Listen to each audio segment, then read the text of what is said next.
अमरावतीचे सुपुत्र सरन्यायाधीश भूषण गवईंचा सत्कार करण्यात येतोय। सरन्यायाधीश झाल्यानंतर गवई प्रथमच अमरावतीमध्ये आले आहेत। संविधानाच्या मूल्यानुसार कार्य करणार असं वक्तव्य त्यांनी यावेळी केलं आहे।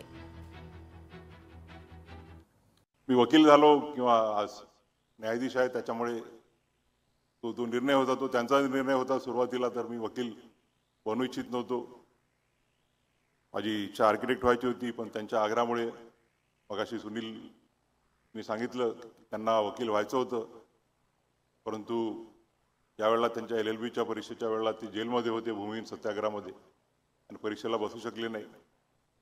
आणि त्यानंतर राजकारणात पूर्ण वेळ अखंड सेवा देत असल्यामुळे वकील होता आला नाही, आणि त्यामुळे त्यांची इच्छा होती की मी वकील व्हावं, आणि त्यांचा आदेश मी पूर्ण केला।